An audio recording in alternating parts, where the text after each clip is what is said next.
Start करूया। देखो अभी तक हम बात करते आए, थोड़ा सा ध्यान देते चलो। हमने कहा फिजिक्स, बोलो क्या करता है? मेजरमेंट। सवाल आया मेजरमेंट किस लिए? नेचुरल फेनोमेना होने के लिए। सवाल आया मेजरमेंट किस चीज का करना है? Physical quantity. पुरुष एवं स्त्रियां बात करते रहे, बाकी के लोग जो शंका है अपने ऊपर चुप रहे। हाँ, तो फिजिक्स क्या करता है? मेजरमेंट। मेजरमेंट किस लिए? सवाल है मेजरमेंट किस चीज की? फिजिकल क्वांटिटी को गिना किस में जाए? यूनिट में गिना जाए। फिर सवाल पैदा हुआ फिजिकल क्वांटिटी के क्या टाइप्स? तो पहला टाइप बना फंडामेंटल क्वांटिटी और दूसरा टाइप बना डिराइव्ड क्वांटिटी। क्या यहाँ तक सब याद है?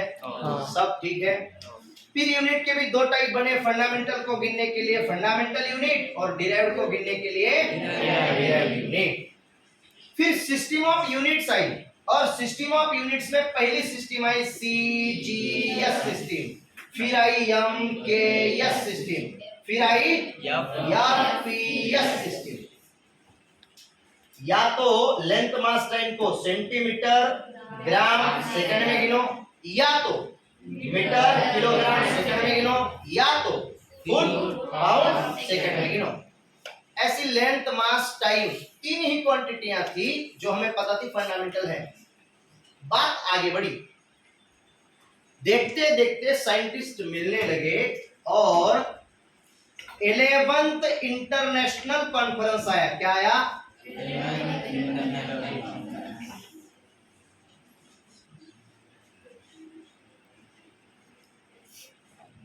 11th international conference for wait and measurement.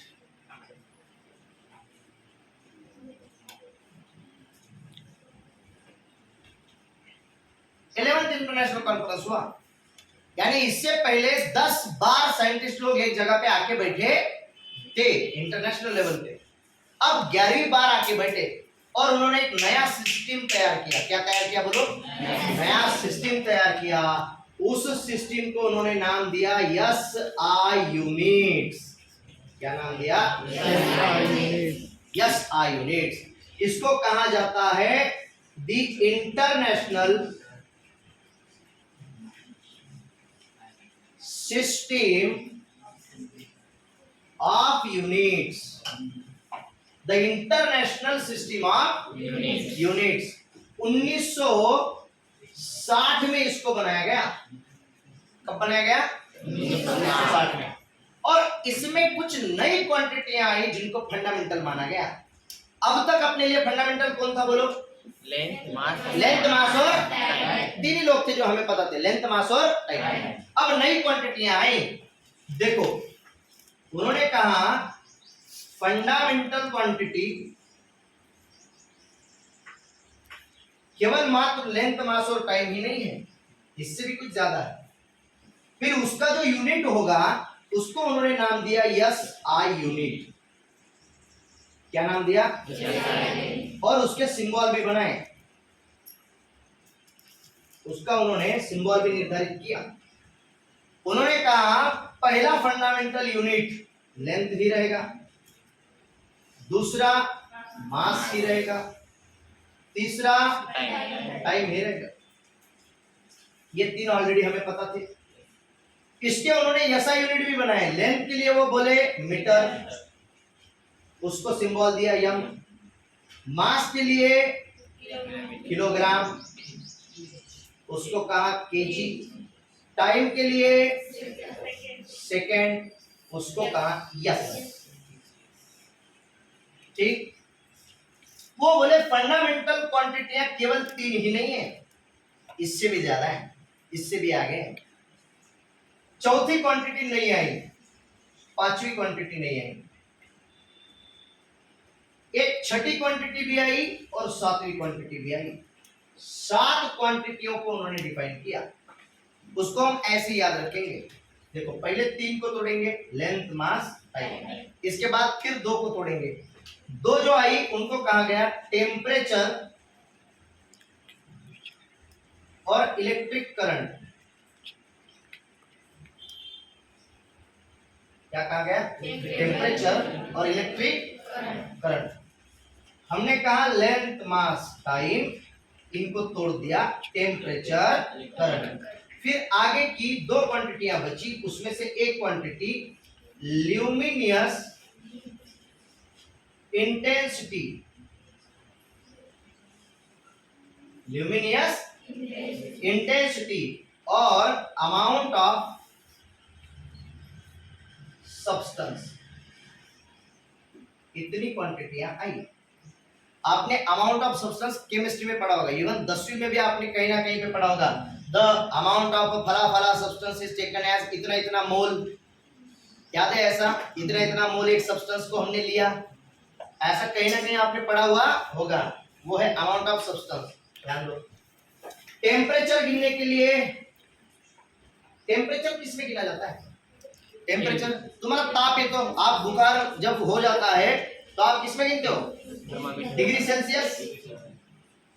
Degree Celsius में। टेम्परेचर बढ़ गया, टेम्परेचर घट गया, तो आप किसमें गिनते हो? डिग्री सेल्सियस में। देखो टेम्परेचर का एक बहुत प्यारा किस्सा समझाता हूँ। आपको जब बुखार आता है ना, तो बुखार आने के बाद आप हॉस्पिटल में जाते हो, सही है? और फिर डॉक्टर जो होता है वो आपको वहां पे जाने के बाद कितना टेम्परेचर है इसके लिए थर्मामीटर नाम का एक इंस्ट्रूमेंट, सही है, वो आपके मुंह में पकड़ाता है। आपको बड़ी गंदी टेस्ट उसकी आती है, क्योंकि बुखार है, बुखार के चलते आपको उसकी गंदी टेस्ट आती है। और वो आपको जब वो मुंह में पकड़ाता है वो थर्मामीटर ऐसे, कुछ देर के लिए आपको बोलते हैं कि मुंह में पकड़े रहो, और उसके बाद फिर वो निकाल लेता है, उसके ऊपर एक रीडिंग आ जाती है, और फिर आपको बोला जाता है कि आपको 104 डिग्री इतना टेम्परेचर है। क्या ये केल्विन में होता है? क्या ये डिग्री सेल्सियस में होता है? ये होता है फ़ारेनहाइट में। किसमें होता है? Degree Fahrenheit. हमें लगता है 104 डिग्री सेल्सियस, यहां तक पहुंच जाओगे तो सीधा ऊपर जाओगे। ये क्या होता है? ये होता है डिग्री फ़ारेनहाइट। ये क्या होता है? Degree Fahrenheit. थर्मामीटर में जो आप गिनते हो वो होता है डिग्री फ़ारेनहाइट में। 104 बहुत कम है, बहुत ज्यादा नहीं है। 104 का मतलब आपको बहुत ही बुखार आया है, ऐसी कोई बात नहीं है। लेकिन फिर भी जब आप वो मुंह में पकड़ते हो तो आपको फिर इतना भद्दा टेस्ट क्यों आया? आपको लगता है बुखार की वजह से आ रहा है? नहीं, आपसे पहले जो पेशेंट आया था उसको उसने बगल में पकड़ाया था। हॉस्पिटल में जब भी जाओ, अच्छा बगल में जब पकड़ाया, क्या शर्ट के ऊपर से पकड़ाता है, अंदर से पकड़ाता है? अरे हॉस्पिटल में जब भी जाओ और आपको बुखार आ जाए, हॉस्पिटल में जाने के बाद, बुखार आने के बाद याद रखा जाए, थर्मामीटर डॉक्टर अगर बोला कि मुंह में पकड़ो, नहीं पकड़ना है। कहाँ पकड़ोगे?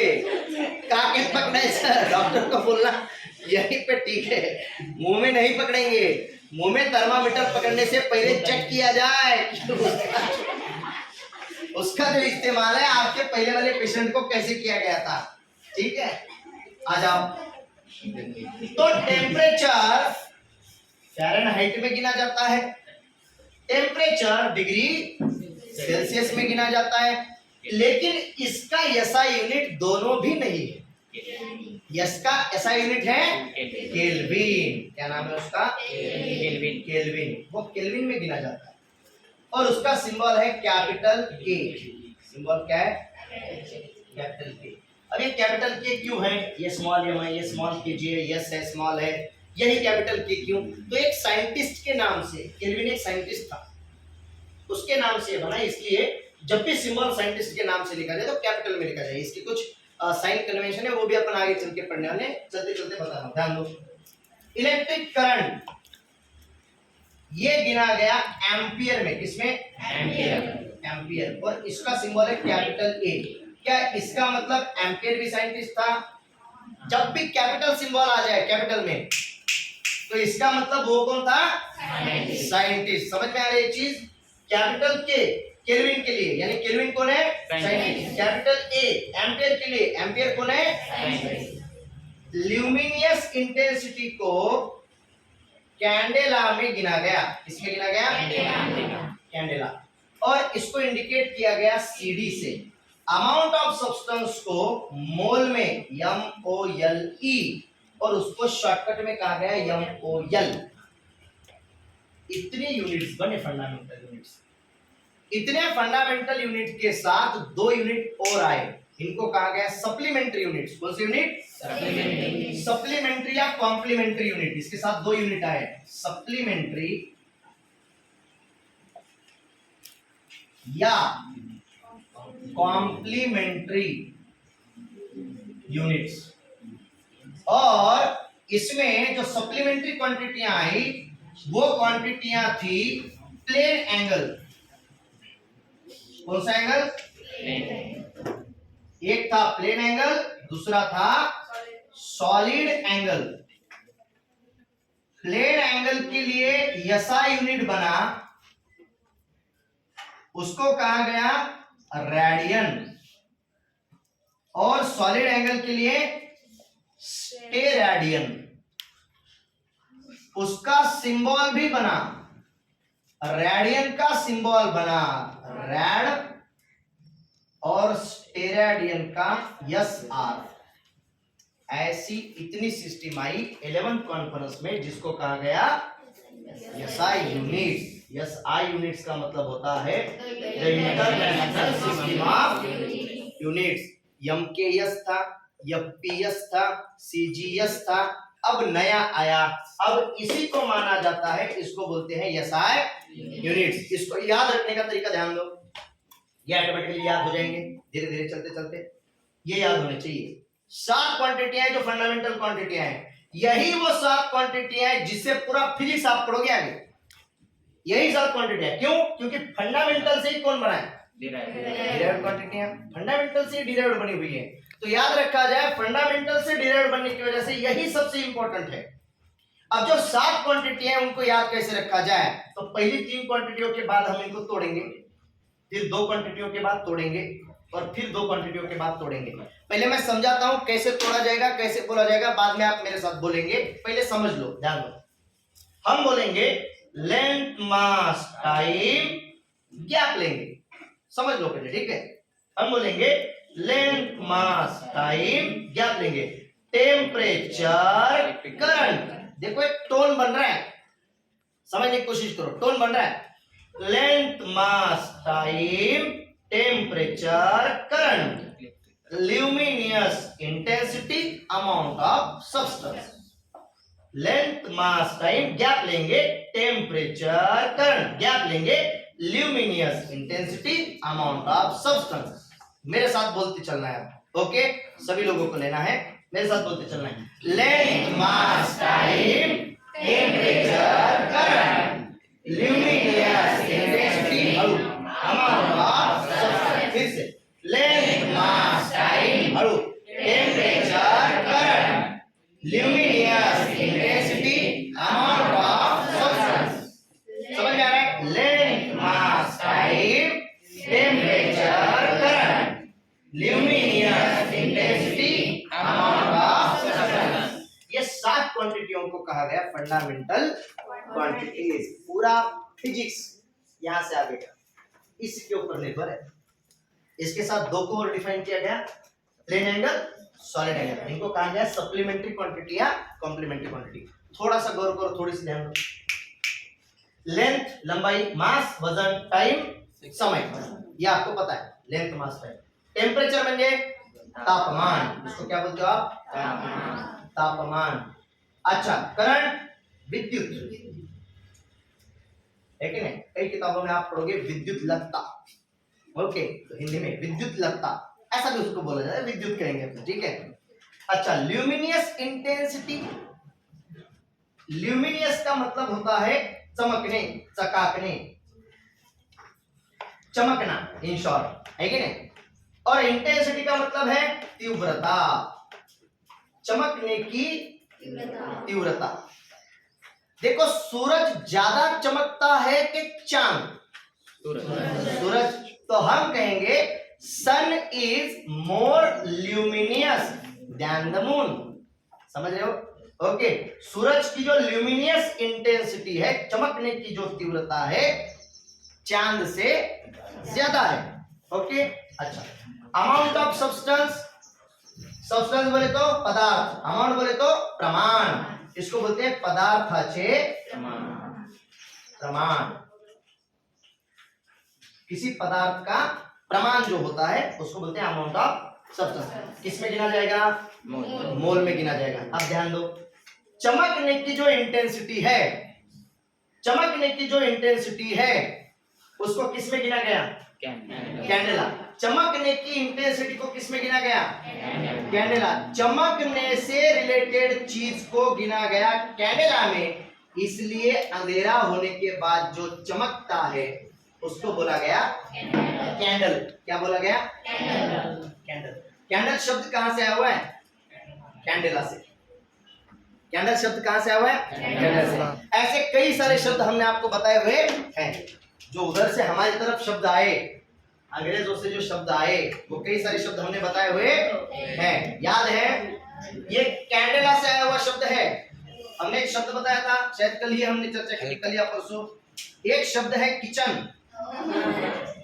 सही है? चाबी है किसी के पास? गाड़ी की चाबी, जिसको किचन हो, अंग्रेजों से आया हुआ शब्द है। जब हम कभी भी बात करते हैं, बात करते वक्त हम अगर अपने पास कोई चाबी होगी तो किसी और को दिखाते हैं कि कितना प्यारा किचन लाया है, बताते हैं ऐसे? किचन पता, पास करो। ये पहले अपन क्या बोलते हैं? पानी, कितनी छान किचन आणले, कितना प्यारा किचन लाया है। किचन का मतलब होता है स्वयं पाकाची खोली, जहां पे खाना पकाया जाता है वो रूम, उसको बोलते हैं किचन। तो हम कहना क्या चाहते हैं? कहना क्या चाहते हो? कहना चाहते हो किचन। अंग्रेज बोलते थे how beautiful the kitchen is, See how beautiful the keychain is, यानी कि चाबी और उसको लगा हुआ चेन। अंग्रेज बोलते थे देखो कितना प्यारा चाबी और उसको चेन लगाया हुआ है। वो बोलते थे how beautiful keychain, keychain, keychain. लोकांनी ऐकलं आपल्या इकडच्या, म्हणजे किचन, किचन, काहीतरी किचनच म्हणाले। कीचेन से शब्द तैयार हुआ किचन। अच्छा, दूसरा रॉकेल, उसी को रॉकेल भी बोला जाता है। तो जब आप बोलते हो आप रॉकेल वाले, रॉकेल बोलते हो ना, रॉकेल। असल में अंग्रेजों ने उत्खनन शुरू किया। अंग्रेजों ने क्या शुरू किया? उत्खनन, जमीन के नीचे खोदना शुरू किया। उनको मेटल, नॉन मेटल, कई सारी चीजें मिल रही थी, कई सारी चीजें मिल रही थी। तो उन्होंने सोचा कि जमीन के नीचे खोद के पूरा लेके चले जाएं भारत से। तो उन्होंने खोदना शुरू किया। तो खोदते खोदते उनको एक चीज मिली, चीज थी रॉक।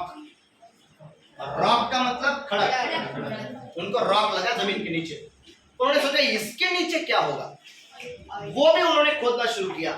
वो जब खोद रहे थे तो उनको वहां पे मिला तेल, यानी कि ऑयल। उनको मिला रॉक और रॉक के नीचे मिला ऑयल। उन्होंने चिल्लाना शुरू किया we got rock oil, rock oil, rock oil. भारतातले म्हणजे काहीतरी रॉकेल सापडलं, रॉकेल सापडलं। It was rock oil. भारतातले काय म्हणले? रॉकेल सापडलं। आपने कई लोगों को देखो, आमतौर पे लड़कों को कभी ना कभी किसी ना किसी ने प्यार से, मोहब्बत से, किसी चीज से हलकट बोला होगा। हलकट है क्या? तो जो हलकट शब्द है ये भी अंग्रेजों से आया हुआ है। आमतौर पे महिलाएं पुरुषों को ये गाली देती हैं हलकट बोल के, है क्या? हलकट किसके लिए इस्तेमाल किया जाता है? पुरुषों के लिए किया जाता है। महिलाएं महिलाओं को गाली नहीं देती। आमतौर पे ऐसा कुछ गंदा भी मतलब नहीं है हलकट का, लेकिन एक गाली है हलकट नाम, ठीक है। असल में अंग्रेजों की महिलाओं से आई हुई गाली है। अंग्रेजों की जो महिलाएं थी वो गोरा कौन क्या महिला था, उसको हिंदी में शब्द है चिकनी महिलाएं थी, शब्द है ऐसा। ये ज्यादा गोरी थी, बहुत गोरी। जब गुस्सा आता था तो वो गुस्से में लाल हो जाती थी टमाटर की तरह। तो अंग्रेजों की जो महिलाएं थी टमाटर की तरह लाल होती थी गुस्से में।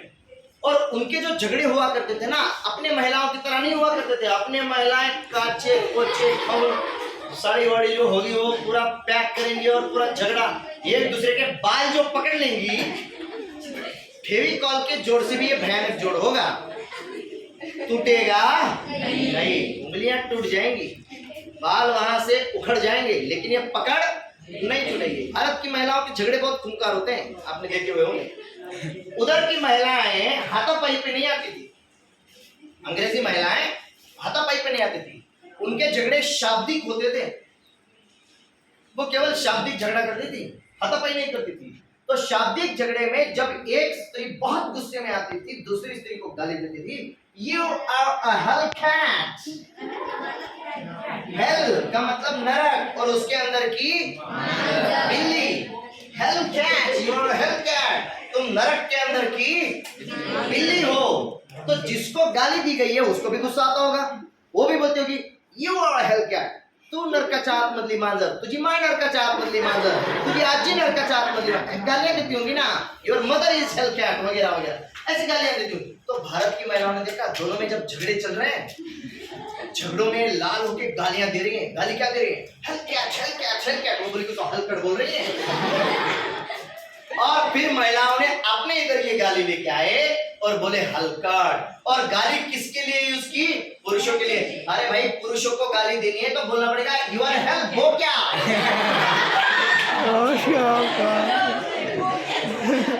यू आर हेल्प हो क्या, हेल्प कैट कैसे कह सकते हैं, कैट तो स्त्री के लिए गाली देनी पड़ेगी ना, अगर पुरुष को देनी तो क्या बोलना पड़ेगा, यू आर हेल्प हो क्या।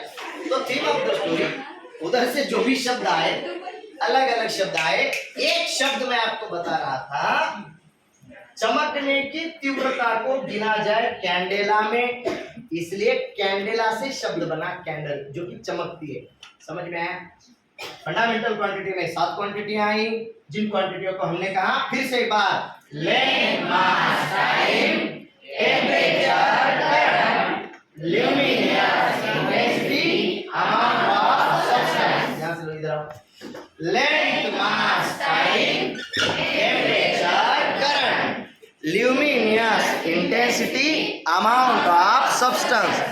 Length, mass, time, temperature, current, luminous, intensity, amount of substance. क्या बात समझ में आई? आज के लिए इतना काफी है।